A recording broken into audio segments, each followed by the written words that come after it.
some of the most important books. Some of the notable books and works that he has written. The German Ideology in 1846, the Communist Manifesto in 1848, and another most important book is Das Kapital, 1867. So these are the books.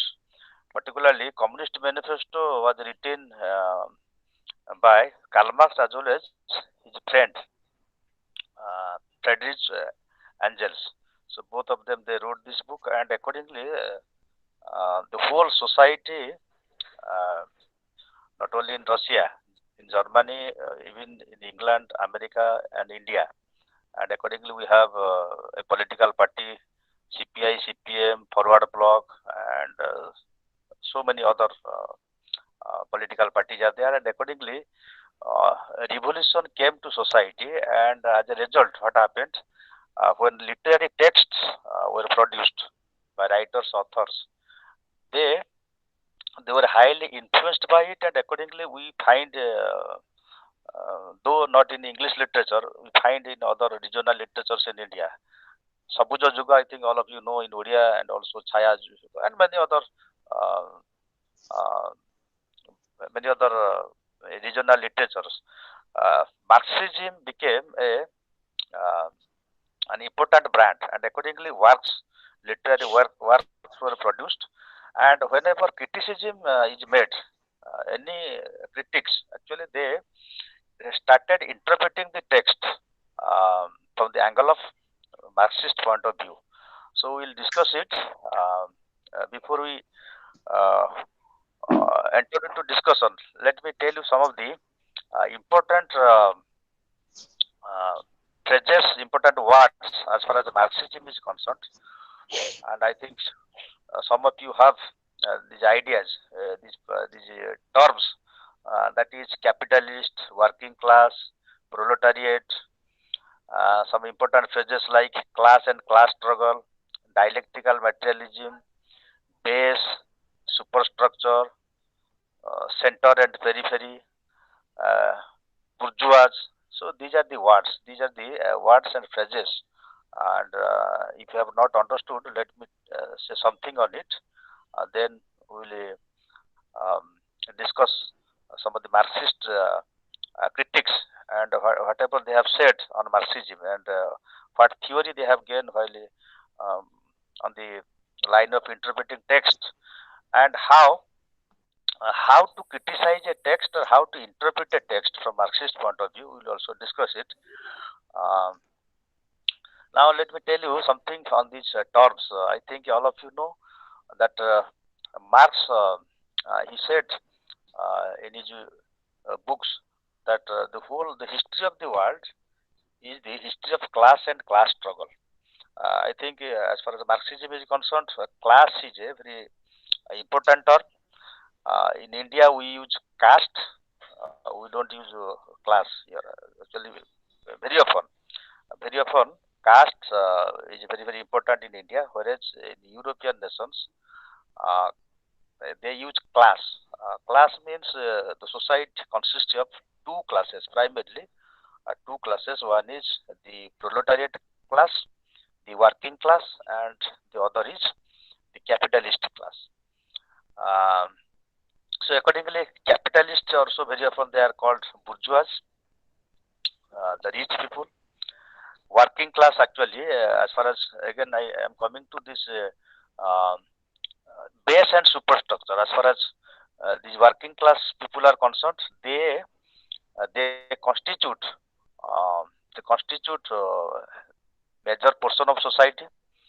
They are um maximum people. They belong to this group, and they work for the uh, building of a nation. Uh, Nation, as we say, actually the whole infrastructure is built by them.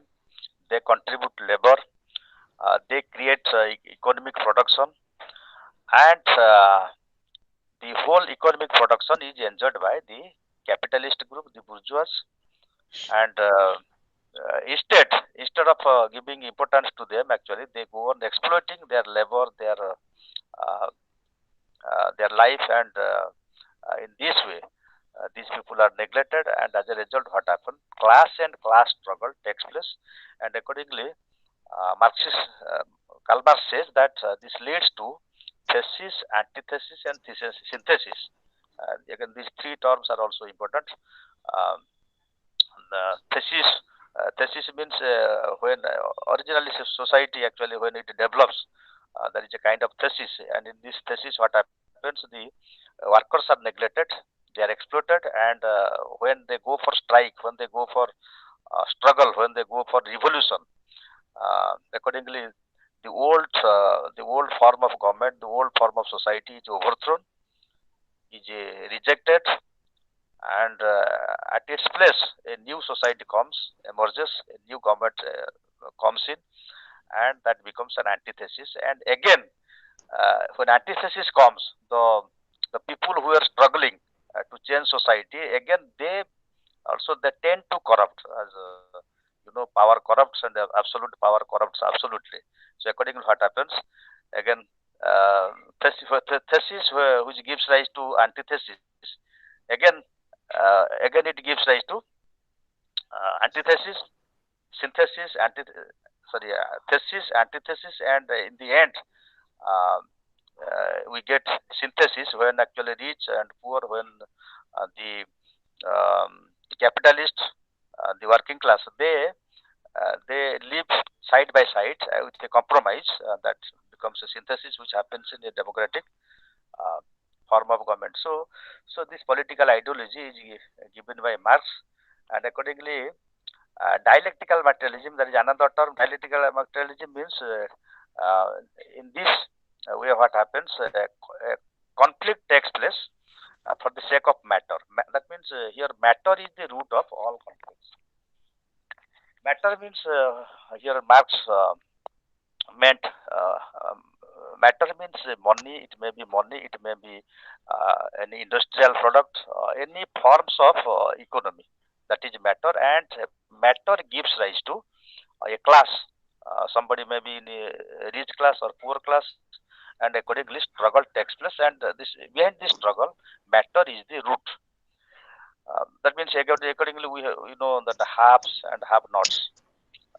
These two class people they emerge, and these have-nots actually they form the base, whereas the superstructure is always there is a structure in society. We will also discuss the structuralism in my next class. I will be discussing structuralism and post-structuralism. And here actually the structure is the base. Structure means the pattern of society, its ideology, its philosophy, and all that. It is actually prepared by, it is constructed by the working class people by dint of their hard labor, their muscle power, um, their labor, their pain and suffering. Actually, they build the society, they build the base.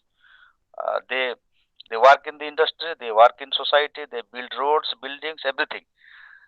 So superstructure means actually this is something which is particularly ideology, culture, art, literature, entertainment, and all that. Actually, it is in the superstructure, and here very few people in society they enjoy it. So base is prepared by the working class people, and superstructure is base means here the structure.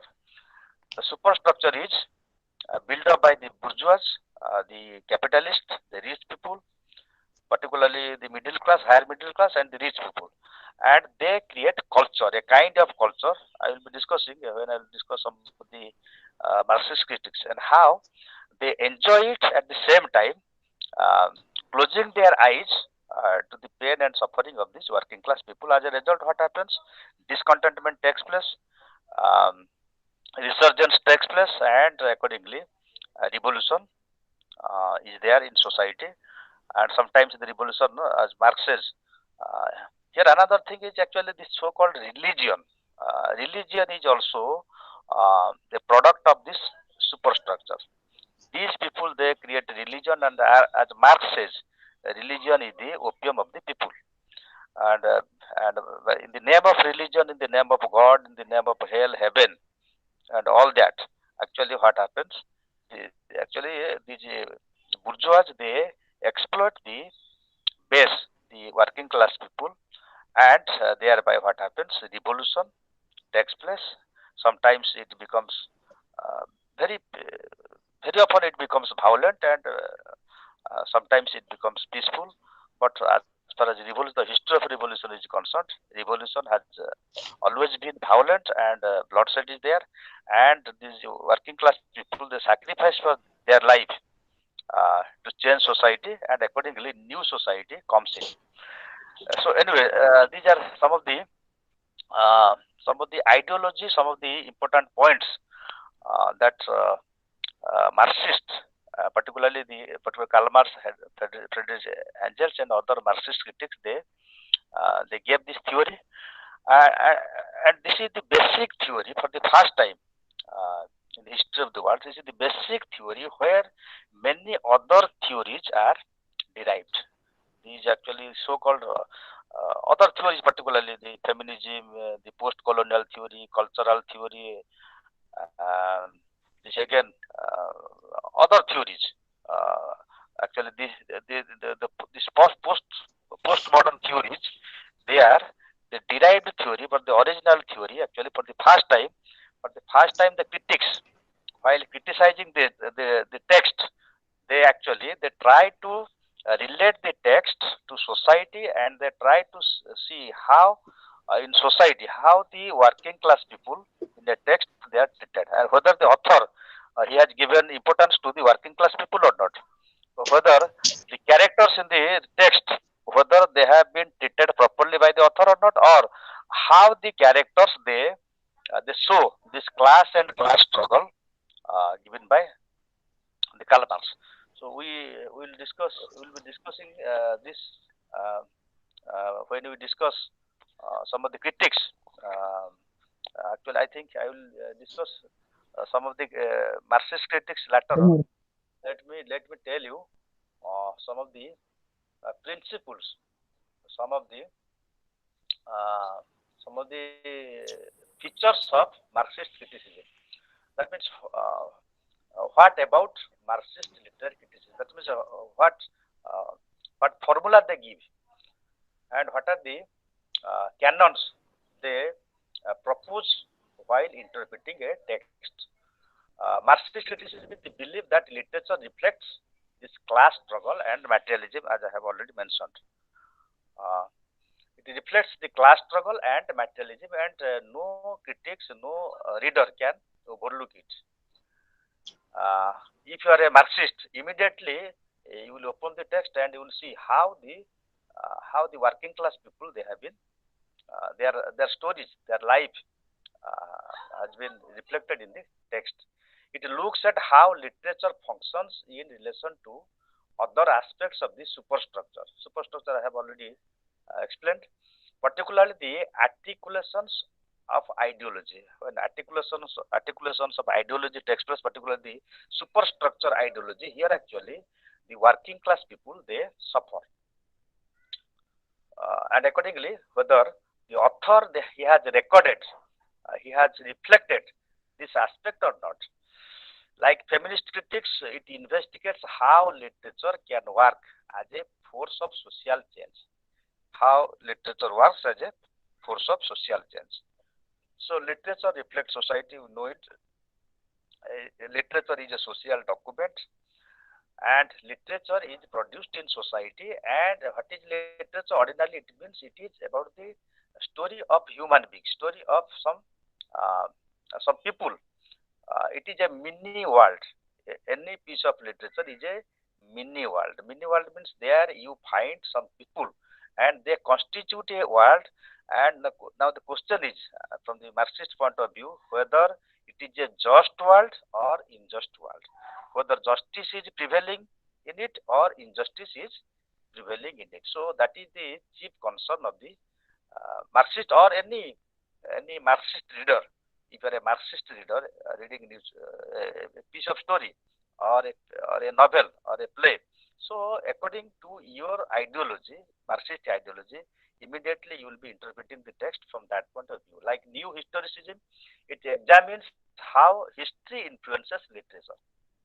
The difference is that Marxism focuses on the lower classes, whereas this new historicism focuses on other matters. So, how lower class people? The lower class people means these downtrodden people, these deprived people, these suffering people, the laborers, the workers in the industry or in the society, how they are treated in a text. So these are uh, uh, some of the principles. So let me tell you some other things. It promotes the idea that literature should be a tool in the revolutionary struggle. Particularly Lenin, I think you know uh, Lenin. Actually, he's a politician, also a theorist. After Russian Revolution, he became a leader, a Marxist leader. Actually, he has his own theory. That is why some people, some leftist, particularly, again, I think this word leftist, uh, left-wing politicians. That is that Lenin, he himself, he has a theory, and accordingly, as far as politics is concerned, some politicians, some political party, they follow Marxist, Karl Marx. Accordingly, they in India particularly they are CPM people who follow Marx, and Lenin who follow Lenin. Actually, they are known as Leninist, and according to CPI, this party is formed. So that is pure the politics. My point is here. Uh, Lenin, for the first time, he said no. Literature actually it involves society, and in a society, in a socialist society, it must reflect uh, the theory of the state, socialistic state. For example, in China, anybody who would like to write something, a text, he cannot overlook China society, the communist government of China. He cannot overlook it, and if he is overlooking it, immediately he will be imprisoned. Nobody, nobody can resist it. The pressure of the government, the pattern of the society.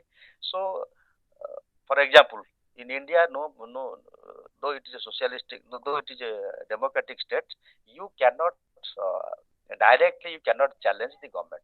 I will be discussing this issue. So the point is, Lenin said that any product, any literary product, any text, it must reflect the state ideology, the political ideology of the party, particularly the Communist Party. Otherwise, there is no place of any work of art nor any author. So, no author can avoid it. He is bound to reflect this, the spirit of the text, the state, and in this way, actually, what happened? Um, a state ideology is reflected in the text. It attempts to clarify the relationship of the literary work and social reality. So, what is social reality? Social reality means what happens in the society at the same time, what the government is doing. So, as a man of literature, any author, any writer must reflect this spirit. It is very often political in nature. That is why it is an agenda based, as I have told it. That is why again Marxist criticism is also criticized, and other theories also um, has been emerged. It aims to arrive at an interpretation of literary text in order to define the political dimensions of literary work. As I have already mentioned, the political dimension, the political goal of a party, of a society, is reflected in the text, and that is why uh, the as a social product, as a reflection of society, a text must is a mirror of society. It must reflect the politics, the society, the culture. So, if it is a um, if it has a political culture, it must reflect it. If some other culture is there prevailing in society, it must also reveal it. It judges literature by how it represents the main struggle for power going on that time, how it may influence those struggles. That means it promotes the social struggle of that society. So, literature as a vehicle that promotes the uh, the the main struggles or the change that is taking place in that society. It must reflect it. It must influence as well as it may give momentum to it, or it may uh, criticize it. But that type of text is very few because authors they cannot be free, and immediately the books will be banned. A few days ago, I think a young man wrote a book, Dadan, in Valangiri, and immediately that book was banned because immediately the people in that area they started uh, revolting against it. They reacted, and accordingly, immediately the uh, the administration banned the book. So Salman Rushdie, I have already mentioned my I think in my MEG-7 class. Uh, so how Salman Rushdie was banned, he was issued fatwa. So this happens. This politics of ban it takes place because when an author challenges the society, challenges some group, some community, and particularly the government. So immediately the book is banned. Though ban takes place, still some authors they have the courage to criticize this issue. It highlights and lots solution from the critic. So while highlighting all these issues, the social uh, the authors the authors and the critics they try to solve also the social problems, the social evils that the society is facing. So these are some of the basic issues um, that as far as Marxist criticism is concerned. Uh, Now let me mention some of the Marxist critics uh, who have given some other terms how to interpret it and how literature reflects and how works of art they reflect uh, the society, the class and class struggle, and all that. Let me tell you first. Louis Althusser, you may note down these names actually while writing long answer. You must discuss um, Marxism as a theory, as I have discussed its history, the function, some of the features of Marxist criticism. At the same time, you must also write the name of some of the critics who have added something to Marxism, and accordingly, in the modern time, in the modern or post-modern time, in the contemporary society, how Marxism is used in literature. So first name actually is Louis Althusser. Please note down if you have a copy. Louis Louis Louis Althusser Althusser. Louis Althusser is a critic of a Marxist theory. So he gives he has written an essay. The essay is ideology and ideological state apparatus. Ideology and ideological state apparatus. And here actually uh, he has developed a concept. The concept is uh, interpellation. Interpellation. Uh, and what interpellation means internalization. And how does it work? How does it work when a writer writes the text and when also a reader interprets the text or finds meaning of the text? So as far as this ideology or ideological states apparatus is concerned, state apparatus means the state machinery. This is very common. I think all of you understand.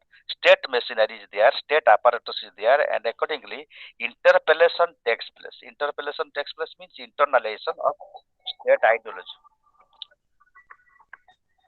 Internalization of state ideology takes place. Internalization means as a member of society, you are bound to accept the state policy, the state apparatus, or the rules framed by the government, by the state. You are bound to accept it. In India, we are bound to be abided by the Constitution of India, by the rules framed by the government. So here, if a government has a political goal, And accordingly, what happens? Whatever action is taken by the government, whatever policies taken by the government, immediately it is accepted by the society. Of course, in a democratic society, people they have the right to oppose. But as far as a socialistic government is for, they are a communism is concerned. Communist government is concerned. There is absolutely no chance of challenging the government, and whatever rules are framed, immediately it has to be interpelled, it has to be internalized um, by the people. Otherwise, the people cannot challenge it. They cannot face it. And if somebody challenges, immediately he will be imprisoned or he will be executed. So, because of fear of the state, um, ideology is internalized in the minds of the people, in the minds of the authors, writers, poets, and accordingly, whatever they write, they have to reflect this political ideology of the government, right? So, in different phases of history, the literary text, they are the vehicles of the state, and whenever a reader is reading a text, interpreting a text, or trying to find the meaning, he has to interpret from that angle, from Marxist angle, whether the working class people they have been treated properly or not, what happens to their life, whether justice is prevailed or not.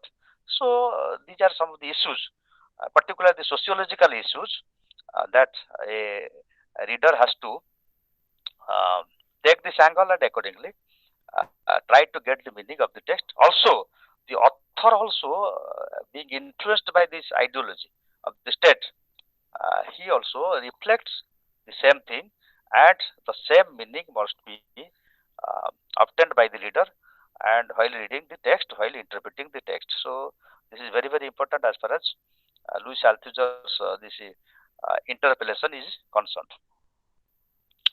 Uh, then there is another literary critic, Antonio Gramsci, Antonio, Antonio Gramsci, Gramsci. Antonio Gramsci, he gives the idea, the phrase that is hegemony. I think all of you are also, you know this word hegemony. Uh, this is a political word, and what does it mean? Antonio Gramsci has written an essay, Notes on the Southern Question. This is the essay where he has stated, he has given this term hegemony, and what does hegemony mean? Hegemony means world view, right? World view, and this is a powerful world, and this world view is framed by the government, framed by the state, and majority people they believe in it, they accept it, and accordingly they work under this hegemony. And but if there is an hegemony in any state, and particularly in this period of time, if any literary texts have been produced, have been written, please, all of you, you mute your mic so that I can be able to speak and discuss something. So, hegemony means state ideology, state policy, world view, uh, uh, and accordingly, authors uh, they are bound to be influenced by it. Okay, this is a powerful weapon by any government, by any uh, by any state, and that whenever a writer, whatever literature should be produced, it must reflect this ideology. And accordingly, I think all of you know it, Mother by Maxim Gorky, Tolstoy's War and Peace. These are the masterpieces. These are the world-class literary pieces where actually socialism, the very sense of socialism, the very essence of socialism has been reflected in the text. How working class people they struggle for justice, they struggle for their rights. Okay, how they fight against injustice and all that. That is the story. So, in a society, in a particular phase of history, this hegemony um, Or in other words, you can also say that this Althusser's principle state apparatus, actually these are the essential uh, essential power politics that an author cannot avoid it. And if today we are reading those texts, we cannot also close our eyes when we interpret those texts. For example, this War and Peace of Tolstoy, you cannot interpret it from any angle except the socialism or Marxism or Leninism, whatever it may be. So socialism is the basic idea you have to apply. Then you can interpret the text, right? So uh, this hegemony is very important as far as this Antonio Gramsci is concerned. This is an important ideology, and accordingly, a text reflects that particular ideology, and the reader has to address this issue. There is another critic, uh, Pierre Bourdieu, another critic, Pirre, Pierre Bourdieu, Bourdieu. Pierre Bourdieu is another Marxist critic who says who has written an essay outline of a theory and practice. Outline of a theory and practice. He has written an essay, and accordingly, uh, he has uh, he has given this phrase culture capital. Also, some days back, I was discussing it with some other while discussing. I think MEG-7 or MEG-8. I was discussing it. Culture capital means culture is equal to capital. Capital, capital means money. Capital means matter. Capital means production, particularly material production, industrial production, commercial production. So that is capital. Again, culture is also a capital. It may be positive, negative, but as far as Marxism is concerned, it is almost negative. Okay. In a democratic sense, it may be positive, but as far as Marxism is concerned, culture is created by whom? Culture is created by the superstructure. It is a product of superstructure, as I have mentioned. Superstructure means which the rich people they create. The rich people they devise and they impose it on others uh, by the means of what? By the means of hegemony. By their hegemonic power, through hegemony, they impose this culture on the poor people, on the working class. For example, uh, in today's globalization, on the role of the media, what the role of the media does, actually, you see any serial or any film, what is there? There are advertisements. If you open the TV, actually, 50, more than 50% time you can find advertisements. So that is less entertainment, more advertisements. That means when advertisement is given, what is the purpose of advertisement? The purpose of advertisement uh, is to show people that there are different products, and there is a market culture. This is known as a market culture, and everybody should be aware of it. And accordingly, they tempt you, TMT. They create a kind of temptation in the minds of the viewers, and according to particular the women, the girls, even some romantic people, uh, some romantic young men and women, they get affected by it, and accordingly they die to they die for achieving it. For example, big cars, right? Beautiful dress items, okay, and beauty items, beauty products, buildings, so so many things, cosmetics, etc., etc. So, what is the purpose? The purpose is to create a culture, and this culture is equal to capital. Capital equal to culture. That means culture is capital. Here, culture you should not mix with the some of the values that we have been given by the past, that we have inherited from our past. Democratic values, the socialistic values, or Vedic values, or Upanishadic values, or religious values, whatever it may be. So that is different issue.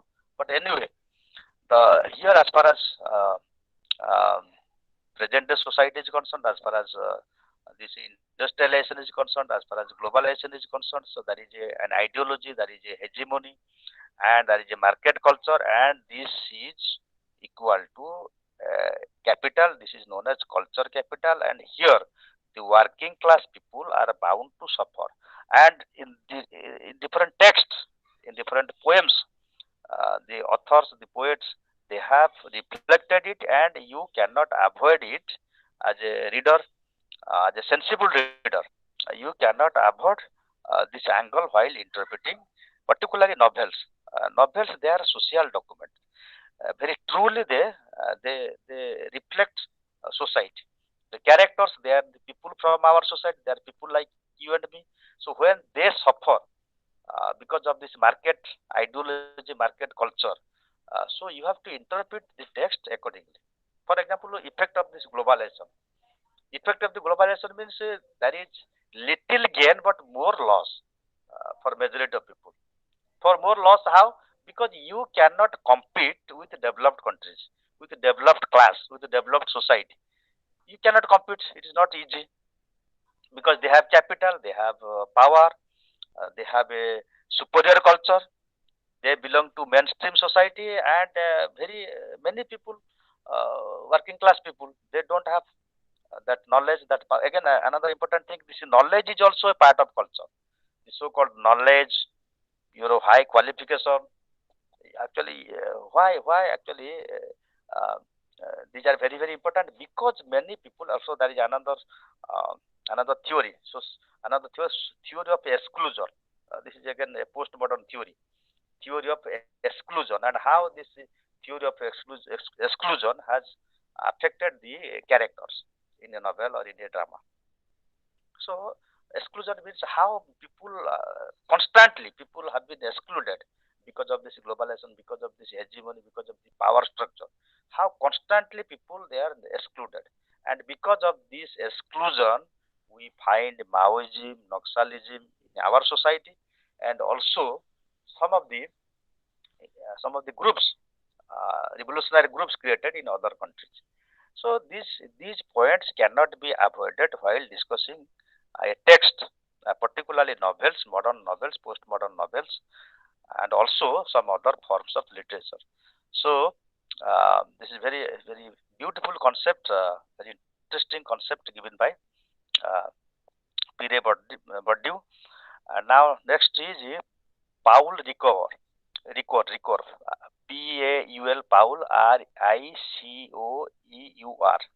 Paul Ricoeur. Uh, he has written a book. The title of the book is Hermeneutics of Suspicion. Hermeneutics means theory. Hermeneutics of suspicion or theory of suspicion. And while in this book, actually, he has discussed Karl Marx, Freud, Sigmund Freud. Accordingly, psychoanalysis is a critical theory. It is though it is not there, still we will discuss it in my last class. I will discuss it. Um, Sigmund Freud. Then there is another philosopher, French philosopher Nietzsche, Friedrich Nietzsche, Nietzsche, Nietzsche. Very peculiar spelling, Nietzsche. Friedrich Nietzsche, who said God is dead. I think you might be familiar with this line. God is dead is given by, the statement is given by Nietzsche. Nietzsche has written a very beautiful book on existential philosophy. Again, existentialism is also a critical theory, a philosophical theory. He has written a book of being and nothingness. It's a beautiful book where actually this says God is dead.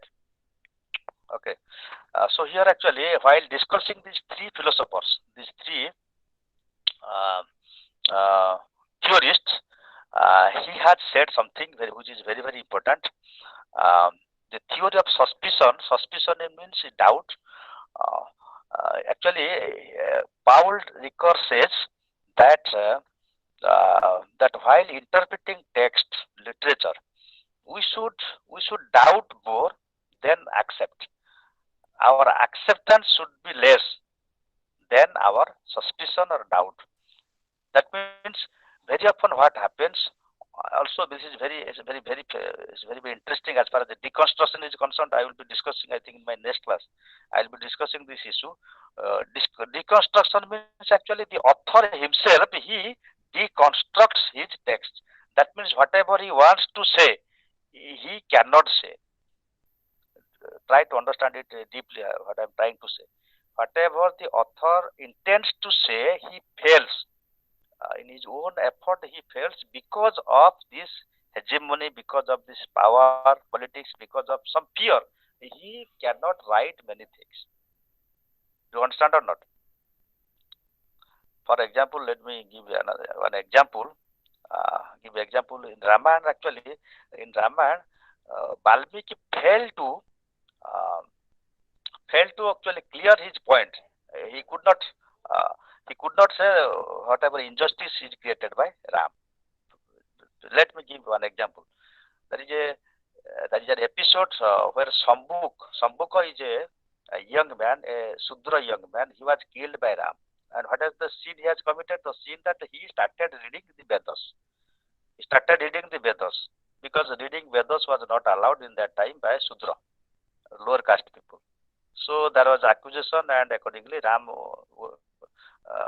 went there and immediately killed. And what justification was given? The justification that Ram could not tolerate that this young man should suffer in society. So immediately he wanted to send him to heaven.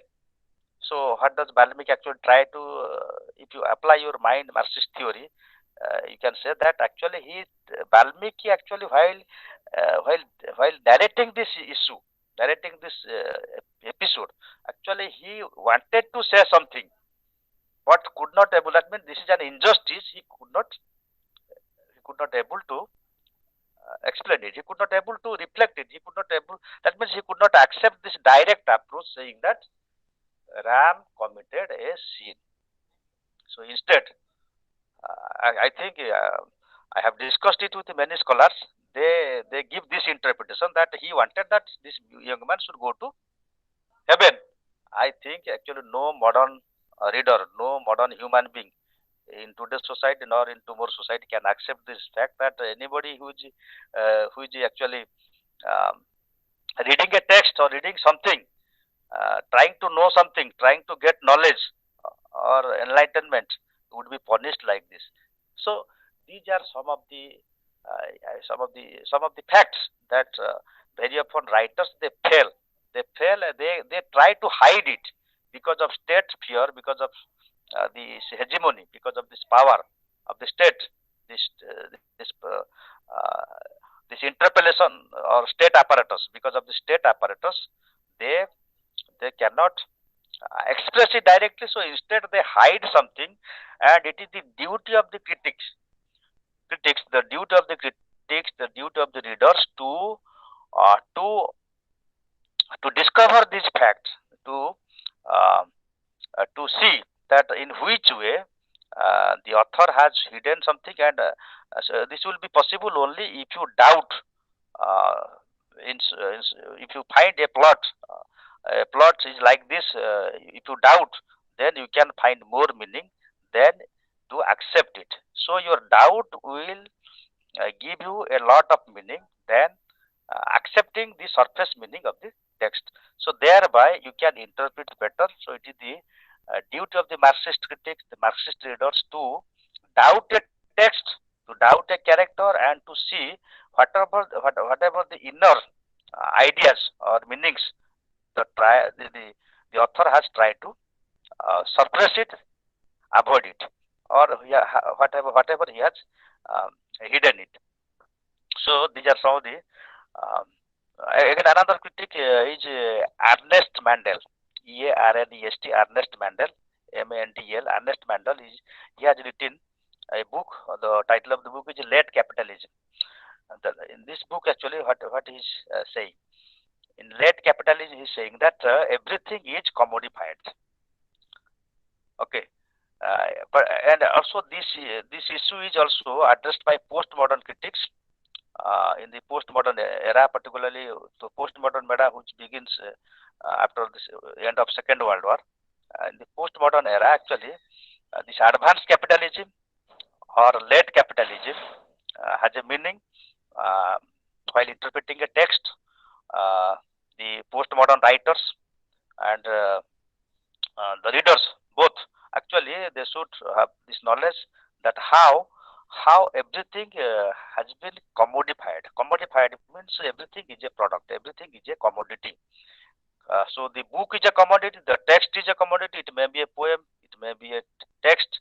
Actually, what is in a postmodern time in this period, particularly in our time, what is a text? A text is a product of a society. A text is a commodity which makes also money. Not only it gives knowledge, at the same time also it gives a source of earning for a poet or a writer. And accordingly, campus fictions nowadays actually written by Chetan Bhagat. Accordingly, actually that means you see it is designed in such a way.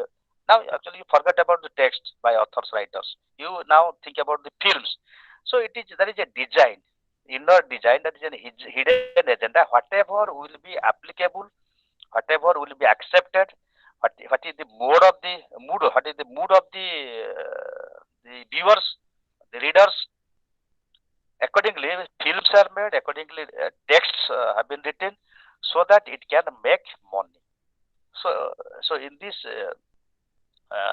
in the late capitalism, here Ernest Mandel actually what he is trying to say, he is trying to say that when text is a commodity, uh, in this period, while interpreting a text, this angle must be taken into account. How it makes business and how commercial agenda is hidden in the text, and if it is not truly reflecting the society, then it should be criticized in that way. That means here actually working class people story is not coming. You cannot find any serial where there is a common human being who is suffering for the sake of education, for the sake of his life, for the sake of his rights. You cannot find in modern serials. In modern films, absolutely it is absent. Absolutely no common man's face you can find. It is all about the decorative value, the so-called high culture, the the millionaires, the men and women in the millionaire society. Actually, they are the characters in the modern film as a result. But we, the poor people, very often poor people, they die to see it.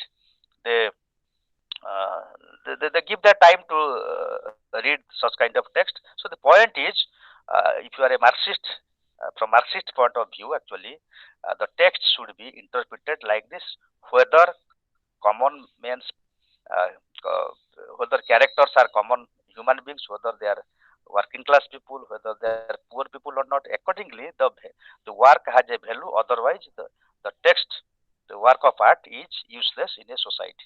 So this is his view. Some other Marxist critics are there. Terry Eglinton, who is a modern day critic, he has his book, Literary Theory. It is also available in the market.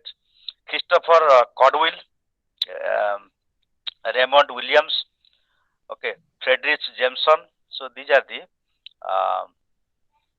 the modern critics. Accordingly, uh, we find a number of uh, a large number of critics. They have commented on Marxism, and Marxism as a basic theory, as a school of thought. It is an integral part not only in literature but also particularly as far as political science is concerned, as far as sociology is concerned, as far as public administration is concerned. So this is an inseparable part. You cannot deviate it.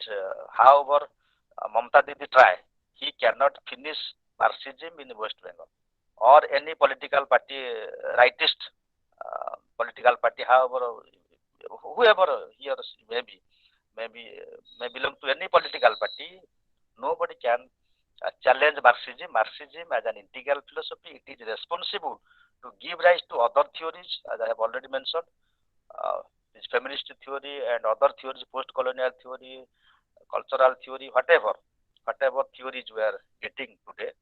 This is because of this Marxism. Marxism, for the first time, he addressed the neglected people, the working class people, the deprived people, the suffering people, and we cannot avoid it, whatever may be our political ideology. As far as literary texts are concerned, so it is the duty, responsibility of a reader, a sensible reader, and also a critic to address these sociological issues.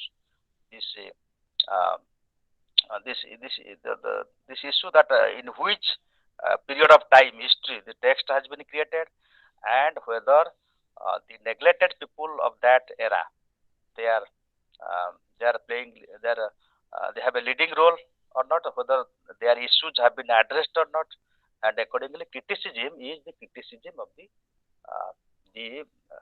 people, the common people, the working class people, not the high class culture. So with this, let me uh, invite some of the questions if you have in your mind, then we'll conclude.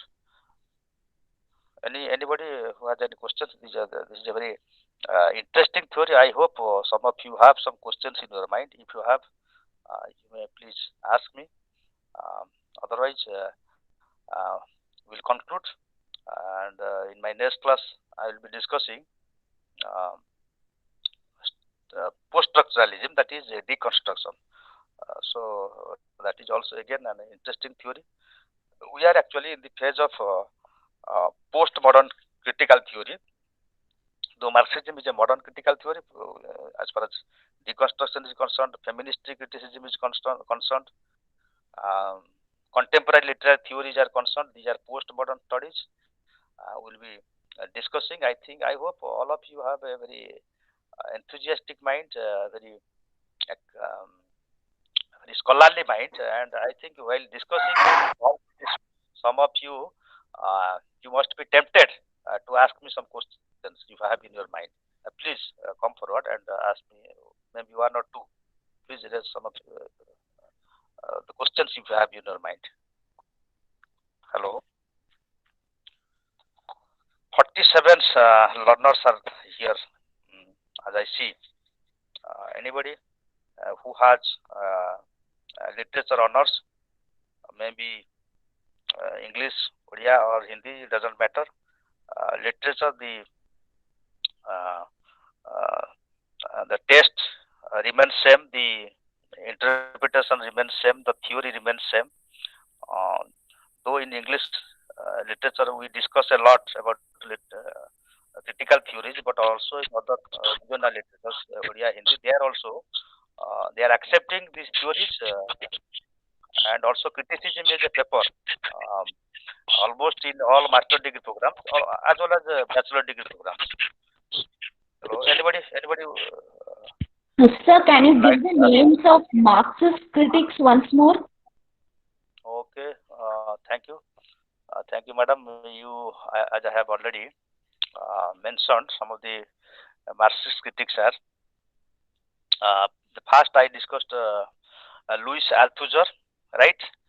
Louis Yes, sir. Althusser, Louis Althusser, who gives the idea of state apparatus or this interpellation. Then next is Antonio Gramsci, Antonio, Antonio Gramsci, Gramsci, Antonio Gramsci, who gives the idea of hegemony in his essay Notes on the Southern Questions. Then I discussed Pierre Bourdieu, Pierre Bourdieu, Pierre Bourdieu, who gives this idea of cultural capital. And then next is Paul Ricoeur, Paul, Ricoeur, Ricoeur, who writes a book, Hermeneutics of Suspicion, who says there are hidden meanings lying in the text, and it is the duty and responsibility of the critics as well as the reader try to find these hidden meanings, because the author very often he tries to hide, the author tries to hide the meanings, and we must try to find it, so that we can have uh, a good meaning of the text.